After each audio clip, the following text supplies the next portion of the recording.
Hi, everyone, and welcome back to our another session of office hours. Um, Thank you for being here with us. As you can see on the agenda, today we will be talking about open spaces. We will talk about a layout, planning, how to tie these spaces together, and then some lighting tips and furniture arrangements. So, as you all know, open plan living is very popular for a good few years now. And more people, when they're building houses, they decide to go with an open plan living space. There are some disadvantages of that solution. For example, when we have small spaces, then the smells and all the noises from the kitchen, they're like, easily accessible in other living areas. So how can we prevent that? There's unfortunately not too much we can do if we don't want to divide the small spaces. But we can zone them out a bit. So in small spaces, we don't use bulky furniture. So that should be our first rule. Not to like, for the open space needs to feel, even if it's a small space, it needs to feel bigger than it is and airy. So like we won't be using any bulky furniture. The same for kitchen area. We will try to stick with maybe one, maximum two colors of cabinets, so it's not too busy. Maybe not too many cabinets if that's a small open space, just to have a working space, like a peninsula, or even a small island if it fits, with some bar chairs. And then within the living room, either a small corner to accommodate more people when sitting, or like a smaller sofa and maybe one or two armchairs. With the bigger spaces, we might think that maybe it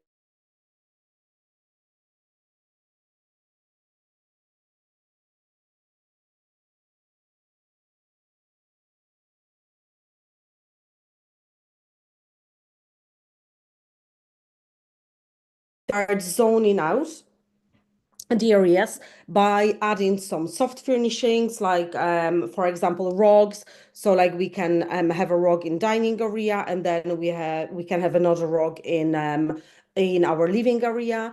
So the spaces are connected, but they're still zoned out um as a separate spaces in that open living. So what I wanted to say, sorry.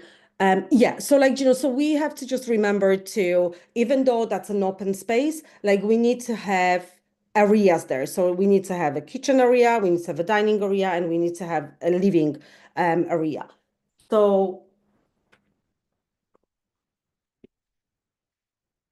So yes, when it comes to zoning, yeah. So as I mentioned, we can use the rocks if the space is very contemporary and we don't want to use rocks, then we can bond the zones by using similar textures. I will just show you a few examples. Let me share a different screen.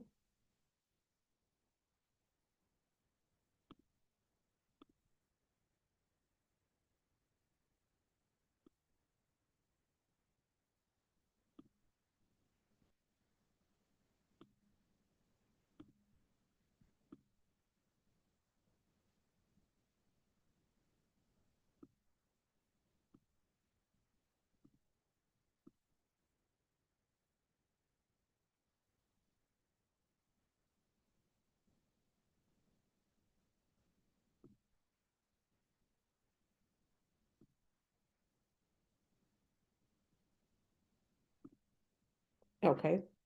So I opened the Pinterest because there's loads of inspirations there, and I just want to show you some examples. So for like when we talked about the smaller spaces, so just to avoid bulky furniture and just makes the space seem larger than it actually is. So I would like I wouldn't use too many of dark colors. I would try to use like light colors to make the space bigger and more open, and like light textures, nothing that will be overwhelming the space. When we have a bigger space, then as for example on this example here, like we have a rug in the sitting area.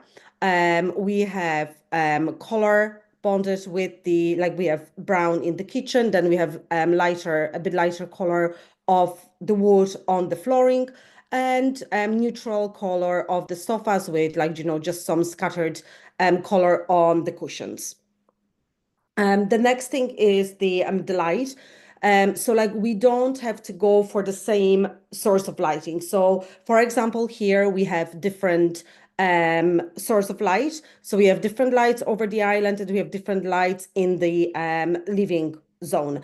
That's totally fine, but they need to be more or less in similar style, or like colors, just like for something to bond them together. If you're going for more like spotlights or any other type of lighting, then like for example, let me find an example. Yes, like for example here, then we can zone out areas by lighting as well. So you can have lights above your kitchen and dining area, and then we can scatter them around our living area without using any chandeliers or any pendant lighting if we want the space to be looking, more clean. Then we can add some floor lamps, table lamps, etc.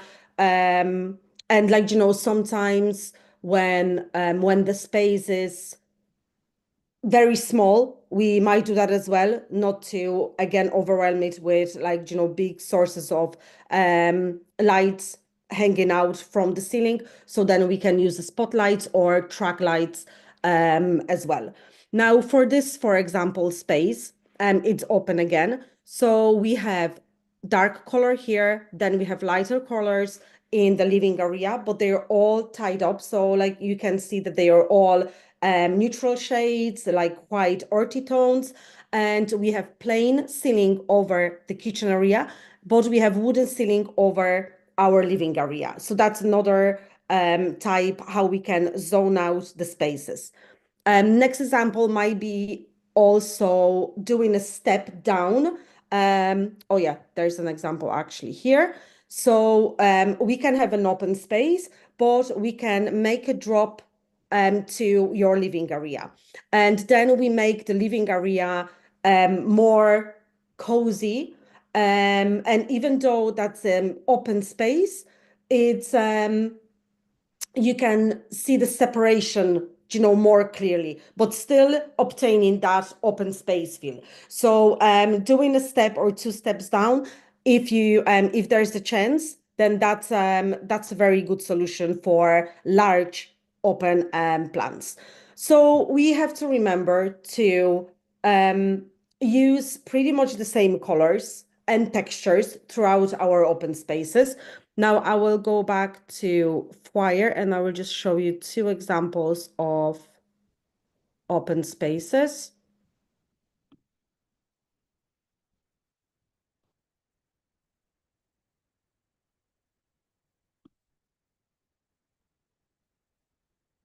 Okay, hope everyone can see the screen. So for example, here we have a bigger open space. So we have a kitchen area on this site, and then we have a dining area and we have a living room area. So for this space, we've used the same color all over our open area. So we have the same color, and we color drench it. So we painted the ceiling the same color. And there's the same color in the kitchen and dining area and in the living area. As you can see, the living area is a double height. So we have like a doorway in between the rooms. And how we tied it up is by using the same wood texture. So like we have the same flooring all over. Then there's a beam, like a support beam in on the side of living of a kitchen and dining space. So we use the same texture on our living room beams to tie it up.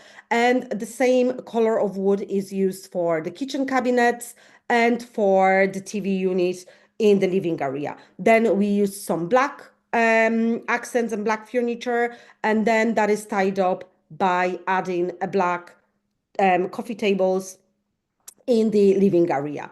Now we have a one focal point, so that's a marble fireplace that you can see from entering the room. And we've used the same or similar marble on the fireplace and on the kitchen countertop to tie it more together. We have, as you can see, we have different type of lights in the living area and in the kitchen area, but they are both Scandinavian Nordic design, so they work good together in the space and with each other, even though they are a bit different in style. So like you don't have to go for the same lighting, you can use different ones, but just make sure that they are matching. Now, another example for a bit smaller space is this one here. So here, there's a very simple kitchen with floor to ceiling cabinets on one side. And then we have a kitchen island. And instead of putting a dining table, there's a large island with bar chairs. So this space is way smaller. That's why like and the clients, they wanted to like the kitchen island was something that they always wanted.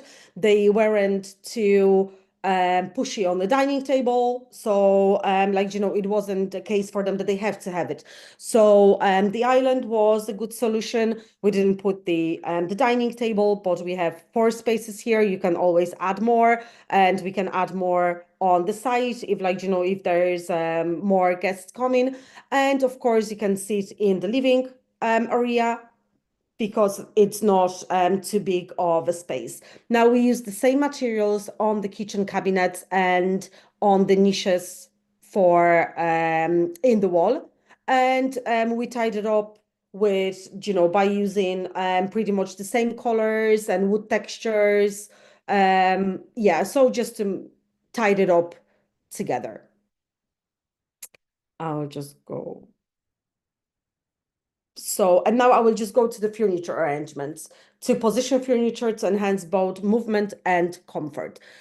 So when placing furniture in, whether it is a small space or a big space, we always try to be able to move around them. If we have any doors leading to the garden, or doors leading to another room, like we don't want to block them. That's why in small spaces, we're not going for like a bulky furniture. It's better to stick with a smaller furniture, but just to have an access all around them. If we decide to put like a big sofa in a small space, then like it will look crowded. The sofa will look out of place. So yeah, like we need to consider all the aspects of the space before choosing furniture. For bigger spaces, we can go for like a bigger furniture. Like we should actually, especially if that's a big space, like and it like it needs to have spaces to accommodate more people and just to fill the space, even if we want to leave it more clean, if I will call it, like, not too crowded and not too messy, then we can still use more like bigger, more bulkier furniture because we have a space to do that. So yeah, now if you have some questions, I will try to answer them, or maybe if you have some tips that you can share yourself, maybe you created some of the open plan living spaces. So, did you use a punch out for the fireplace? And punch out for the shelving in living room. So the shelving in living room, they're actually niches. So I used, if I click on and go here and information. So that's the niche that I used and just resized it and clone it and change the texture of it. And for the fireplace, so I created a fireplace with the create new product tool.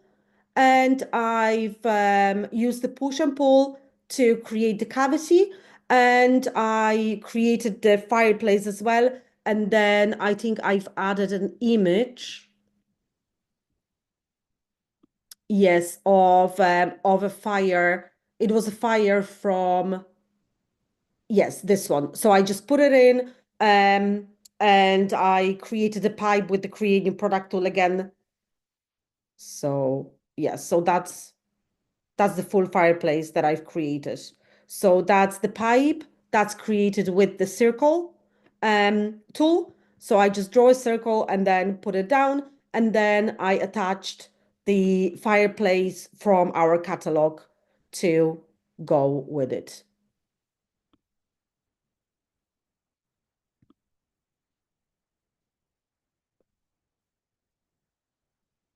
For open plans, we always want at least one focal point. So if it's a small space, then we can try to either um, like add some art on one wall or maybe wallpaper that will go nicely with the rest of the space.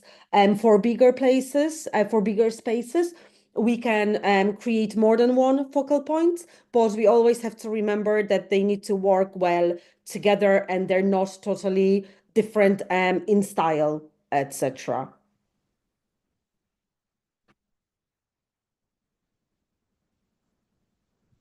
Do we have more questions? I will try to search for a bit more examples. Just let me share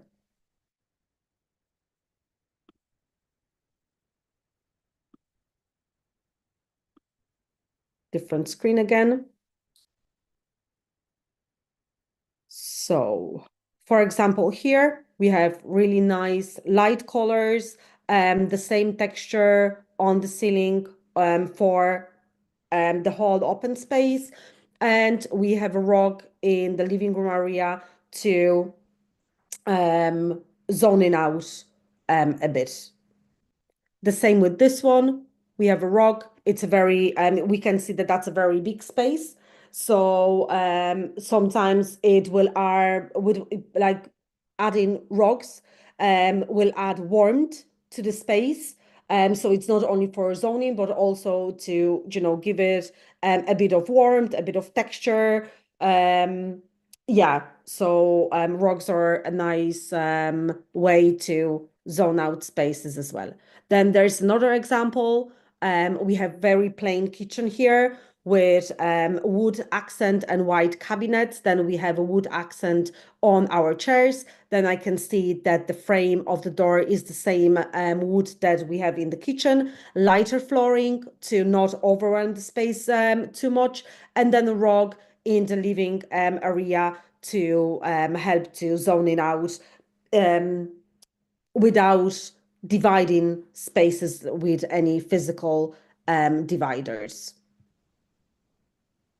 So as you can see in loads of spaces, we have rocks to zone them out. We have this in dining area as well. It's actually it's an open space, but there is like more like a nook created for the dining space, which is nice as well because it's still in open space, but it like it's like a bit separate zone.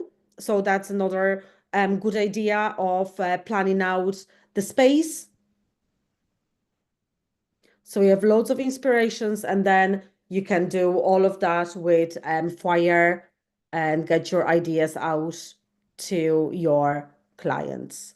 It all depends what kind of space we're working with, and of course what our clients want. Because like sometimes even when the space is small, but clients want dark colors or a dark kitchen, then that's fine. We can do them a dark kitchen just to use lighter colors in the rest of the space to make it a bit bigger. Just to like, you can tie it up by adding darker color side table or a coffee table, but just add a lighter style furniture just to not make it like, looking like a cave. Can you please show how to create different level floor in the living room? Yes, so when we have, just let me share a different screen.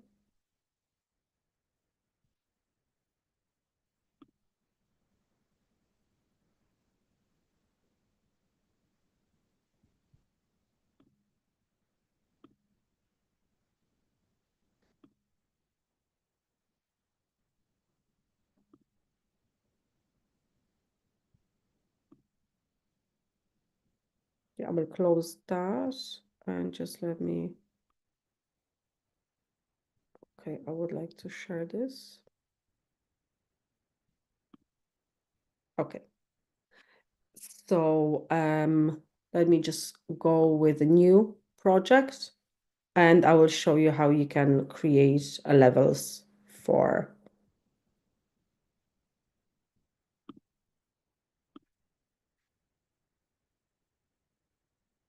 So for that, we can either use the create new product tool or we can use the shapes. So first you will draw out your floor plan or the room if you're like, if you're just doing the open space without any other rooms. So you'll just draw out your area and then we can create step down. So with creating step down, we actually need to create the step up for the rest of the floor plan. So if we have, let's say that we have a room.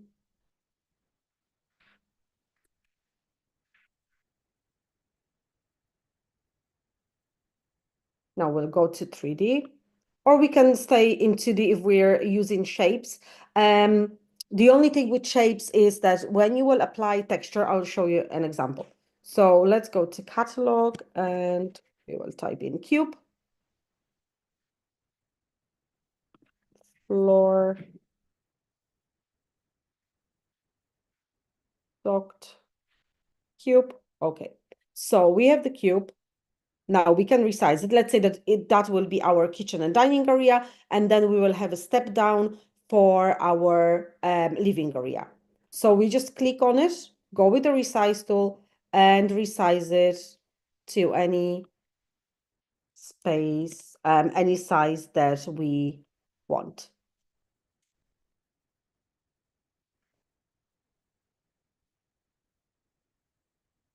Now we can make it lower.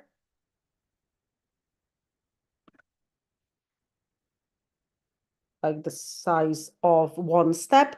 And if we need another step up, then we can simply clone it, put it on top, and again, pretty much just resize it to create another step down.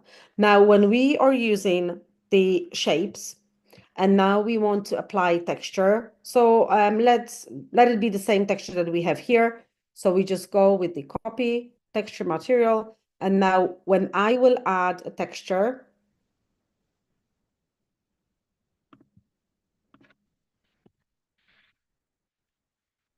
then as you can see, it goes all over the full project. So the side, like you can't do anything with the side. So like you can't rotate the texture, so it will just look like that. If that doesn't bother you, then that's fine. But if you want to apply textures, like even a different texture on the side, or just to make it look how it is supposed to be looking, then it's better to create it with the create new product. So just click on the create new product, create yourself, rectangle, and now we just draw a rectangle.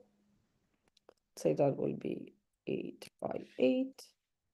Now we will, with the push and pull, we will give it, let's say that we do the 2 steps straight away. And now with the line offset, offset, line offset, and we can measure out the other step. If it's a larger or smaller. Okay. And now with the push and pull,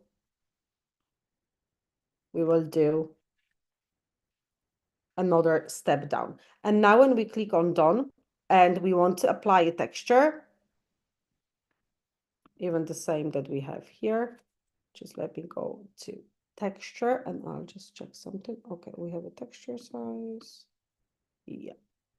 So if you're copying texture, like moving texture to any other surface, so whether it is a flooring or it is a wallpaper or any other texture that you need to edit, like tiles, etc., then even if you will edit it by changing number of tiles, so let's say that we will do like 10 by 10, and you want to move it into another surface that it's either smaller or bigger, then before you do it, click on the texture size. If you click on the texture size and then move the texture to another surface, then it will look like it should look the same as it looks on other surface. So like it doesn't matter if the surface is larger or smaller. Now I'll show you the example if we go with number of tiles and we won't take the texture size. And now I will use the copy texture material. Then as you can see, the density of the texture is changing because the number of tiles is applied to the size of the surface that you drop in the texture. That's why before you copy it to or move it to another surface and you want it to look the same, then always go to texture properties and always tick on the texture size. And now when you will move it, then it will look the same on each surface. It doesn't matter if it's larger or smaller. I think I said that before, but and now as you can see, like I can rotate this one so it will go the other way, and I can even change the texture. So I can like, choose how that will look. And now, for example, I can just copy this and paste it here. So that's like, that's a bit of an advantage over using ready to go shape. When you create it yourself, then like, you can apply textures on the sides as well because it's a 3D object, and when you create it yourself, then you can work with all the sides. So even if we will have like a step down from this side, then we can apply different texture on any of the sides as well. So that's your step down to the living room. If you would like to create something like the example that we had there, so for example, just stairs coming out and coming down into the living room. So let's say that we go with the modify, push and pull, and we will just push it back. And now you would like to have only like a few steps coming out, then we can just simply draw like a rectangle.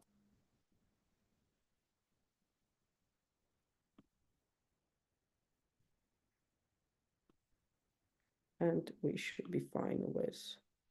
And now we can push that in, out, and then we can create the steps out of this side going down into the living room. So like they don't have to be the length of the product that you created. They can be in any space. And now you can, let's say, place the sofa as we've seen on the inspiration on Pinterest, for example, and then you can have like, something else on this side, or just move them straight into this side. It's like we don't need to fix that. We can actually so move them here like that. Again, line offset for another step or 2 steps. It all depends. What do you want to create? Now done. And now we can move the textures.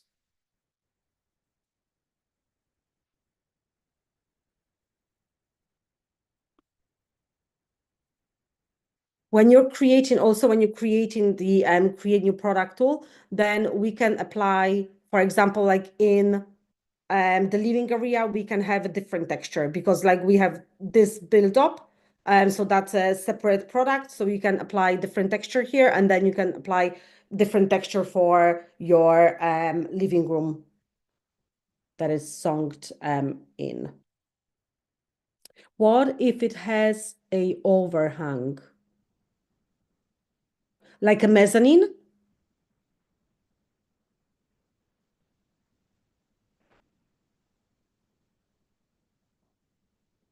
The steps.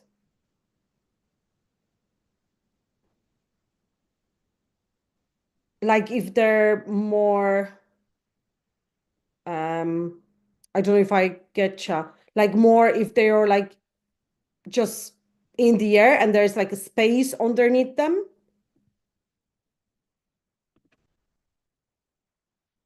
Yes. So we will just push one part in. So for example, like instead of pushing this out, we can just push this one in, and now your step is overhanging.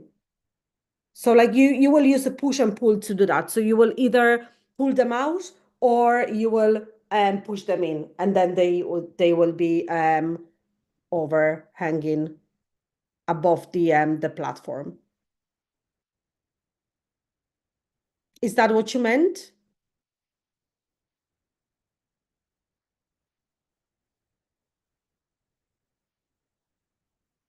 You're welcome.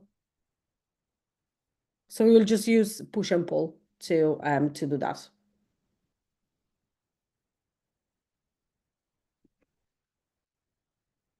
Now we can even cut this line. So when you're can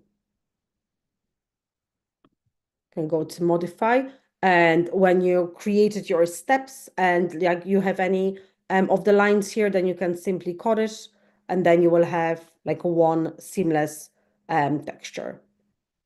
The same here in between. If we have the same level, then we can trim it as well. I was using the push and pull, so I might not have them in the same level. But if you have them in the same level, then you can trim out all the lines and then just to have like a seamless texture applied.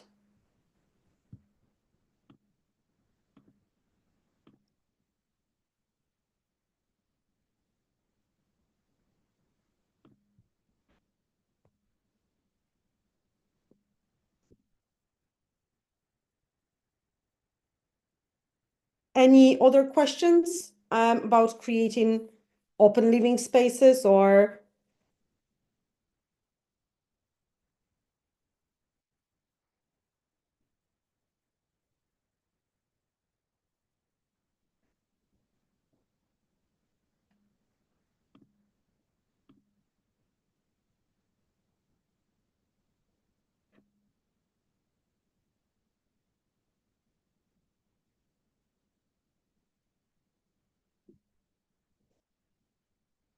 what happens? Elegant accents. I think you didn't finish your question.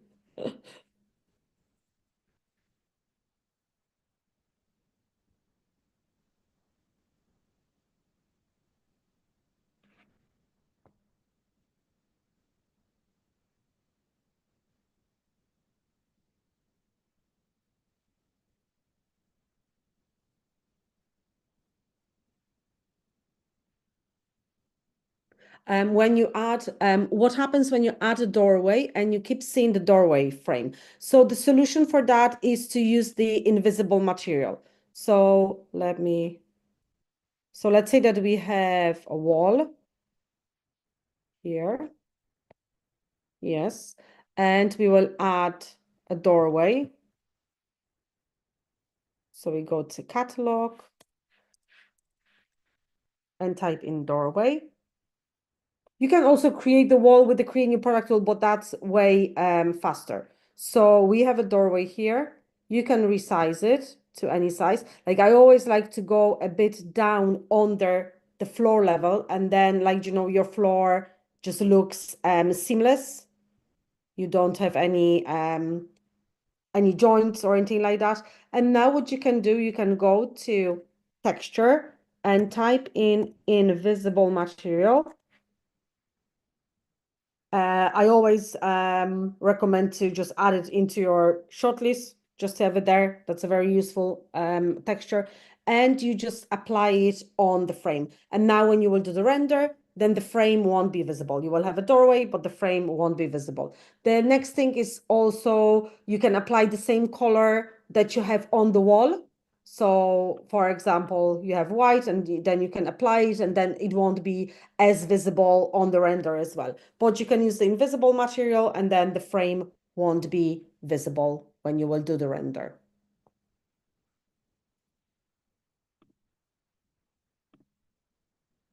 You're welcome.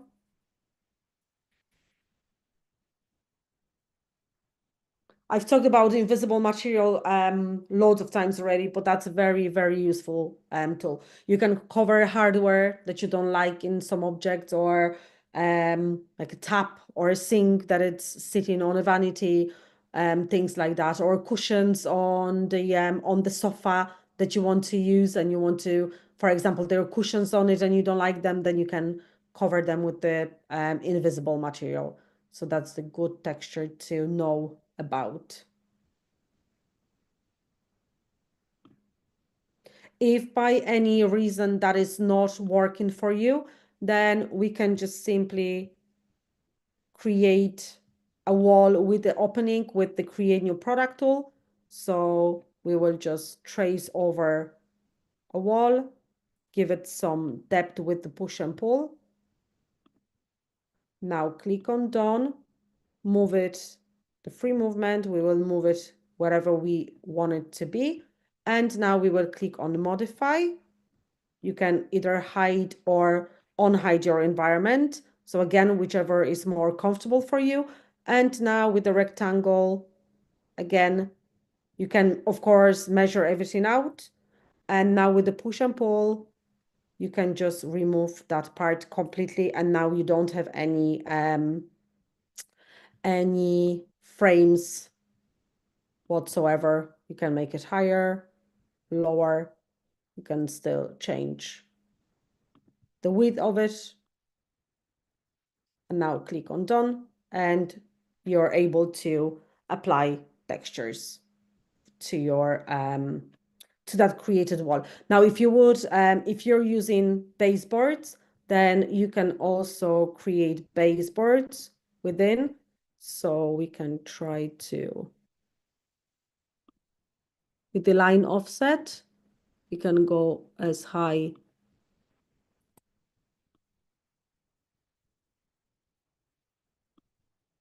as the baseboards are.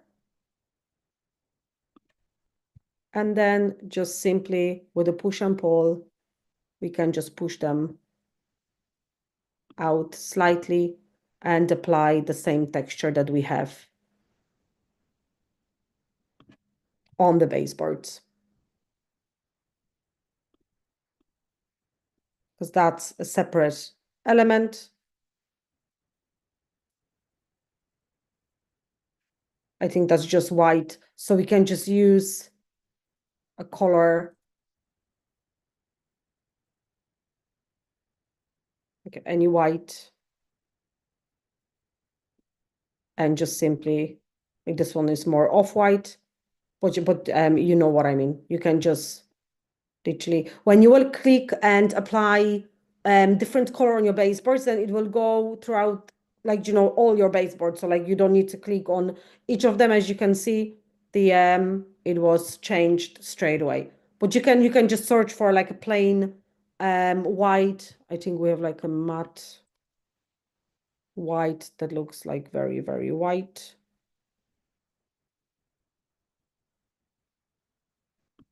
Or even this one.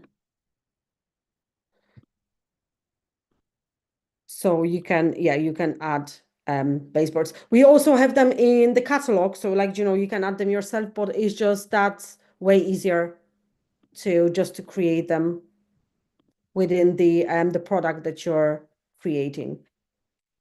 You can add them on this side as well if you need to. So that's another example how you can create your doorway without any frame.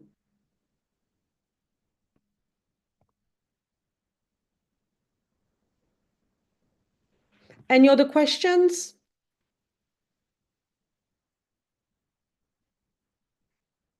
Or are we good for today and we know everything, which is good?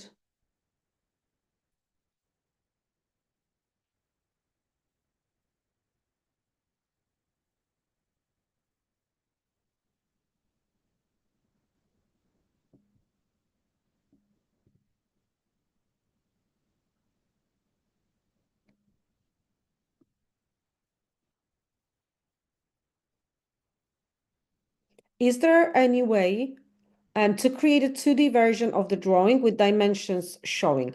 Yes, so if you go to 2D, just let me go with like a finished project. And if you have option to export 2Ds and elevations, then you can export drawings of the full floor plan, of the ceiling plan, or create elevations. So you can also create elevations and add any measurements that you need for contractors. So just let me load that.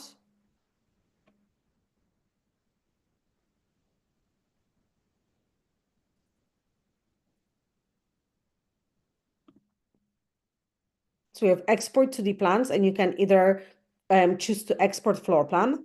And now, as you can see it as a drawing. Now, if you will click on hide layer, like we need to click twice on it, you can switch off all the dimensions, room titles if you don't need them. And then you can use the ruler and you can measure everything out yourself. And there's a text also, so you can label everything out. So you can add notes, you can change the size of the font, and you can choose in between 3 different font styles. You can also add some elements, can make it smaller, bigger, and then you can either download it in DXF, so you will be able to use it in CAD, for example, or you can just simply export it. Now, when you will export it, then you can add a floor plan title, you can choose a size, you can choose whether that's landscape or portrait, and then you can edit your company details, so you can add your company details, like with your address, name, phone number, etc. You can do that. Now for the elevations, you just go again to export to the plans, export elevation. Now we will set the elevation view.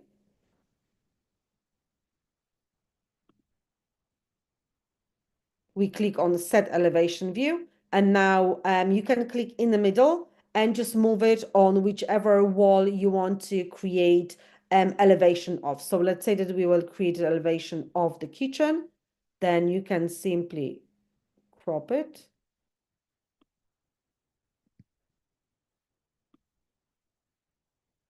You can leave the door on the side. And now you will save the view. So you have to give it a name and save it. And when you save your view, well, I will actually show you.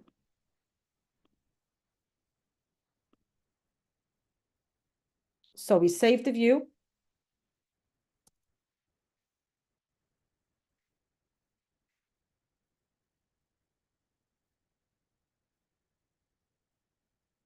And now you click back to Sheets. And now you're able to add any measurements that you want. And again, you can add text as well.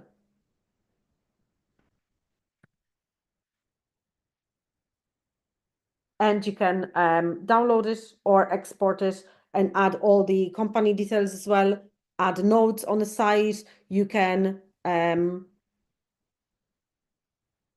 move it a bit.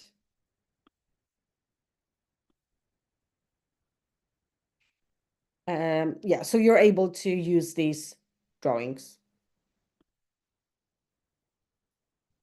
How did you give the room titles? So to give the room titles, we simply click on the room. So like I have them all labeled here. So what you do, you just click in the middle of the room or anything on the room so you will see the floor.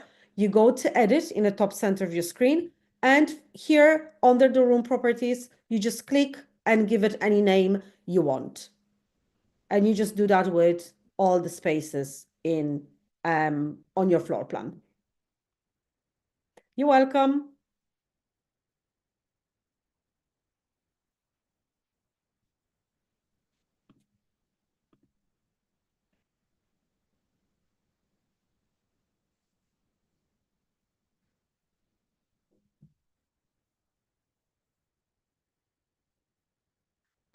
With changing the room names. Can you do that again? Changing the room names? Yes. So we click on any of the rooms. So you like the floor will show when you click on the room and you go to edit in the top center of your screen. And from here we have room properties. So you just click, like you will have room underneath because like I already changed the name. So you will just have simply room and you just click on it and give it a name. Now for the open spaces, so for example here, um, like you're not able to, for example, create one room name here or like one like zone here and one zone here because that is one space. We don't have any walls here. So you just click on it and you can, for example, say kitchen living area or open living space, etc. Now, when you have your floor plan with all the names and all the measurements, and the floor plan is big and it gets too busy, you can always go to File, Settings, and you can type in default dimensions, 2D rulers. They can be on or off, room titles. That's just for when you're working with it. You can always switch it off so it's just not too busy because sometimes I know that the measurements can be on top of each other. So you can switch that off at any point. The same for any of our newer users. When you're navigating 3D, and you feel like whatever you move your mouse or a trackpad and your project is just going all over the place, like you have no control over it, then we have navigation sensitivity here. It's always set on 1, but you can reduce it to 0.5. And that means that whatever you will move around, it will move a bit slower. So if that helps, you can switch to 0.5 and see if that will make a difference for you.